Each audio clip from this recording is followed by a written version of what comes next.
Bab 789. Upaya sia-sia. CEO Luo. Gawat. Ada orang yang datang untuk membuat masalah. Seorang pengawas yang mengenakan topi berlari terengah-engah. Dan wajahnya penuh kepanikan. Membuat masalah. Robin Luo juga tercengang, masalah apa? Buat apa mereka membuat masalah di lokasi konstruksi? Bum bum bum. Segera setelah itu, terdengar beberapa suara hantaman keras berturut-turut. Disertai dengan suara alat konstruksi besar. Masih ada. Pengawas tiba-tiba menunjuk ke pintu masuk lokasi konstruksi. Dan berkata dengan ekspresi kaget. Robin Luo baru melihat sebuah eskavator besar melaju satu demi satu. Hanya dalam beberapa puluh detik, puluhan eskavator datang. Eskavator ini menabrak bangunan yang mereka lewati. Beberapa bangunan yang sudah dibangun terkena dampak parah saat ini. Tapi ini belum berakhir. Eskavator itu masih menggali dengan gila-gilaan. Seperti situs penghancuran skala besar. Hentikan, hentikan. Melihat kerusakan bangunan, mata Robin Luo memerah karena cemas. Dan dia meraung marah. Mata Jerry yang juga menjadi sangat dingin. Proyek kota Kyushu adalah proyek utama grup Yanchen. Dan investasinya juga sangat besar. Namun kini, puluhan eskavator tiba-tiba muncul untuk menghancurkan bangunan tersebut. Ini namanya mengancam. Sekarang di kota Yan. Siapa yang tidak tahu bahwa kota Kyushu adalah milik grup Yanchen? Dan siapa yang tidak tahu bahwa grup Yanchen adalah milik Jerry Yang? Namun, masih ada orang yang berani melakukan ini. Jelas mereka tidak menganggap serius Jerry Yang. Boom! Jerry yang dengan santai mengambil sebatang baja. Dan melemparnya. Sebuah eskavator tidak jauh darinya mengalami kemacetan dan tidak bisa bergerak. Bang bang bang. Jerry yang seperti penembak. Dia melemparkan selusin batang baja dengan santai. Dan hanya dalam sepersekian detik. Lebih dari selusin eskavator semuanya macet dan tidak bisa bergerak. Saat ini, Robin Luo sudah mulai memobilisasi para pekerja. Dan semua mesin yang dapat bergerak di lokasi konstruksi sudah ada di lapangan. Dalam waktu kurang dari 5 menit, beberapa eskavator milik musuh macet. Dan beberapa dikelilingi oleh truk berat dan tidak dapat bergerak. Namun, lapangan masih berantakan. Dan beberapa bangunan rusak parah.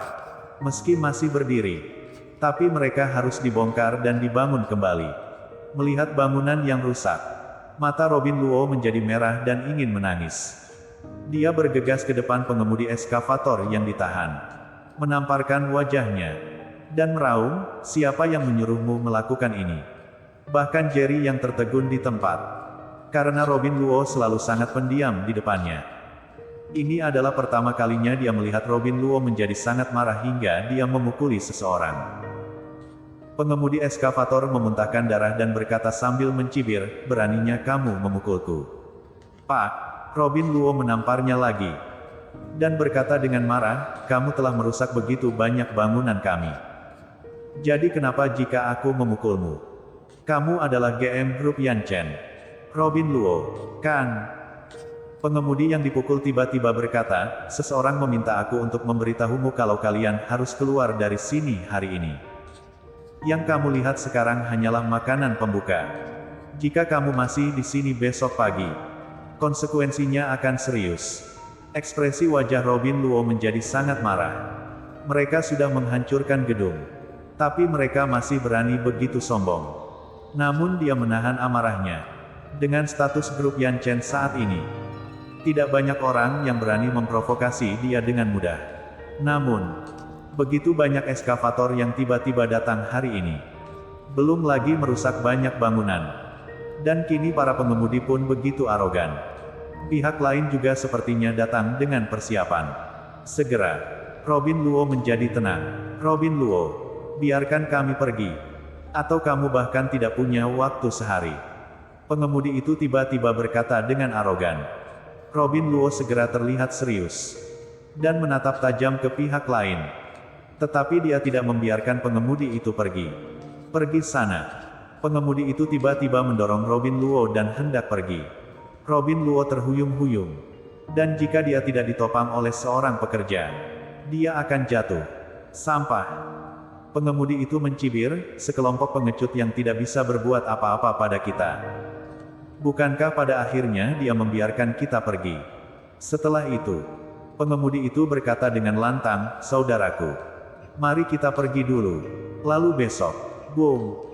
Sebelum pengemudi bisa menyelesaikan kalimatnya, seluruh tubuhnya seperti bola, dan dia terbang keluar. Segera setelah itu, dia menabrak kokpit sebuah eskavator lagi, lalu memuntahkan seteguk darah. Untuk sementara, semua orang di tempat terdiam. Pengemudi eskavator yang baru saja mencoba untuk pergi juga menghentikan langkah mereka, membuka mulut, dan menatap Jerry yang dengan tak percaya. Pada saat ini, Jerry yang sedang berdiri di posisi pengemudi eskavator yang baru saja ditendang.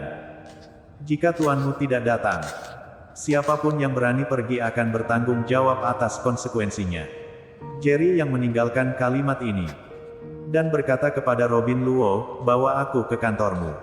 Melihat Jerry yang turun tangan, mata Robin Luo penuh dengan semangat.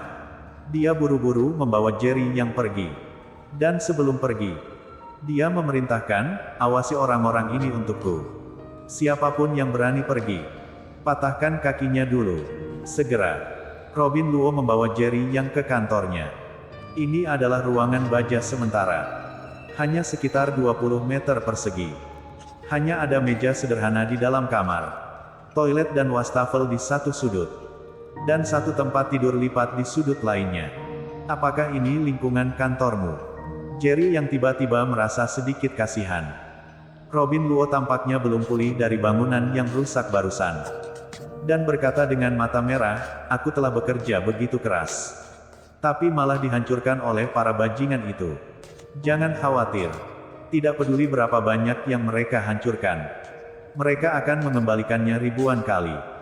Jerry yang menepuk pundaknya, dan berkata dengan suara yang dalam, aku, Jerry yang tidak pernah dirugikan. Mendengar kata-kata Jerry yang, mata Robin Luo menjadi sedikit lebih cerah.